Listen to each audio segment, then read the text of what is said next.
नहमदुहु व नसल्ली अला रसूलिहिल करीम अम्मा बाद आउज़ बिल्लाहि मिनश शैतानिर रजीम बिस्मिल्लाहिर्रहमानिर रहीम रब्बि इश्रह ली सदरी व यस्सिर ली अमरी वहलुल उक़दतम मिन लिसानी यफ़क़हू क़ौली।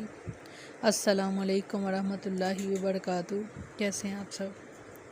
इंशाअल्लाह खैर वाफ़ियत से होंगे। अल्लाह ताला आप सबको अपने हिफ्ज़ व मान में रखे, आमीन सुम्मा आमीन।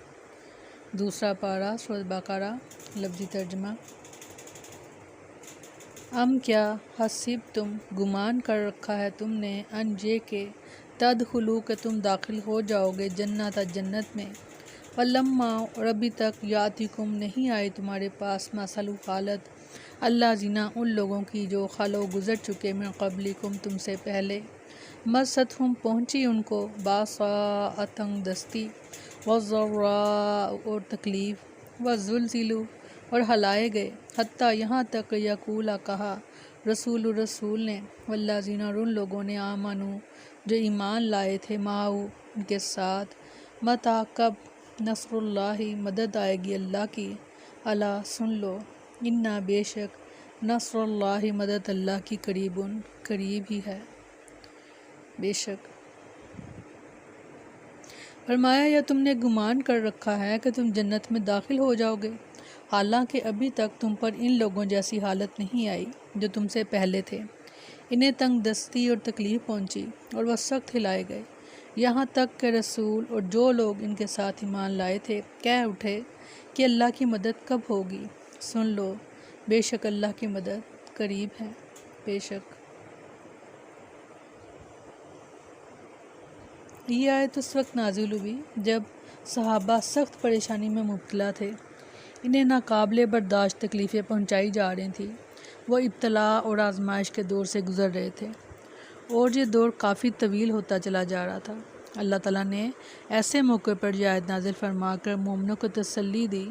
दूसरी जगह अल्लाह ताला ने इरशाद फरमाया सूरह अनकबूत में, क्या लोगों ने गुमान किया है कि वो इसी पर छोड़ दिए जाएंगे कि कह दें कि हम ईमान लाए और इनकी आजमाइश ना की जाएगी, हालांकि बिलाशुबा यकीनन हमने इन लोगों की आजमाइश की जो इनसे पहले थे। सो अल्लाह हर सूरत इन लोगों को जान लेगा जिन्होंने सच कहा और उन लोगों को भी हर सूरत जान लेगा जो झूठे हैं।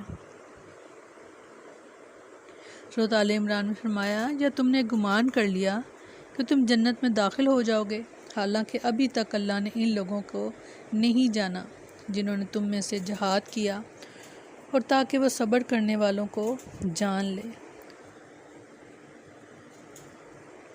सैयदना खबाब बिन अरत रज़ी अल्लाह अन्हु बयान करते हैं कि हमने रसूलुल्लाह सल्लल्लाहु अलैहि वसल्लम से शिकायत की और आप सल्लल्लाहु अलैहि वसल्लम इस वक्त काबा के साए में अपनी चादर के ज़रिए टेक लगाए हुए बैठे थे। हमने कहा, ए अल्लाह के रसूल, क्या आप हमारे लिए अल्लाह से मदद तलब नहीं करेंगे? क्या आप हमारे लिए दुआ नहीं फरमाएंगे? रसूलुल्लाह सल्लल्लाहु अलैहि वसल्लम ने फरमाया, तुमसे पहले एक आदमी के लिए गड़ा खोदा जाता, फिर इसको इसमें खड़ा करके आड़ा ला कर इसके सर पर रख कर इसे 2 हिस्सों में तकसीम कर दिया जाता।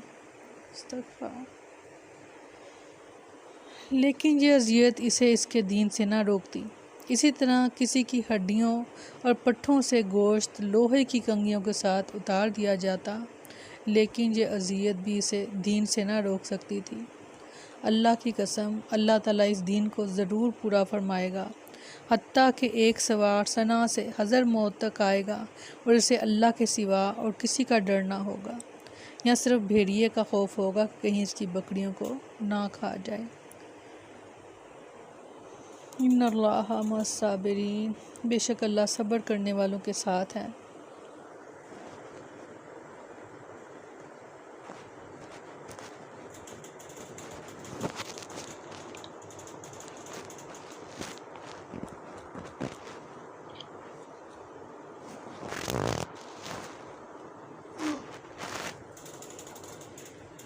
सैयदना अब्दुल्लाह बिन अब्बास रज़ी अल्लाह अन्हु बयान करते हैं कि जब हरकल ने अबू सफ़ियान से सवाल किया था कि क्या तुमने इस नबी से जंग भी की है, तो अबू सफ़ियान ने जवाब दिया, हाँ। फिर हरकल ने पूछा कि तुम्हारी जंग कैसी रही, तो अबू सफ़ियान कहते हैं, मैंने जवाब दिया कि हमारे माबैन जंग डोल के मानिंद है। जब कभी वो हम पर उंडेल देते हैं اور کبھی ہم ان پر انڈیل دیتے ہیں۔ ہرقل نے کہا کہ انبیاء کی اسی طرح آزمائش ہوتی ہے اور بالآخر انجام کار فتح اور نصرت انہی کی قدم بوسی کرتی ہے۔ سبحان اللہ۔ ابن ابی ملیکہ بیان کرتے ہیں کہ سیدنا ابن عباس رضی اللہ عنہ اس کی آیت سورہ یوسف کی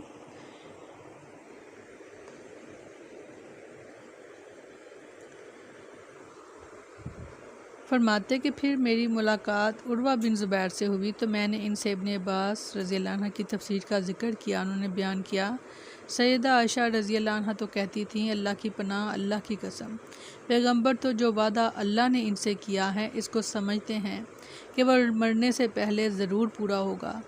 بات یہ ہے کہ پیغمبروں کی آزمائش برابر ہوتی رہی ہے اور مدد آنے میں اتنی تاخیر ہوئی کہ پیغمبر ڈر گئے کہ کہیں ایسا نہ ہو کہ ان کی امت کے لوگ ان کو جھوٹا سمجھ لیں۔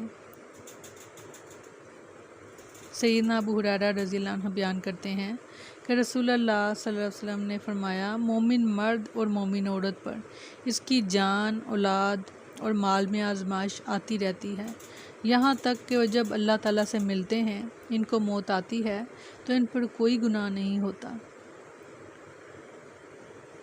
اس لیے ہر آزمائش، ہر غم، ہر دکھ، ہر تکلیف میں گمان اللہ تعالیٰ سے اچھا رکھیں کہ یہ جو مشکل آئی ہے مجھ پر، اس میں ضرور اللہ تعالیٰ کے لیے میرے لیے کچھ نہ کچھ بہتری ہے اور بہتری ہی ہوگی۔ جیسا گمان ہم رکھیں گے ویسا ہی ہو جائے گا، کیونکہ اللہ تعالیٰ نے فرمایا کہ میں اپنے بندے کے گمان کے ساتھ ساتھ ہوتا ہوں، یعنی جیسا گمان وہ مجھ سے کرے گا میں ویسا ہی ہو جاؤں گا۔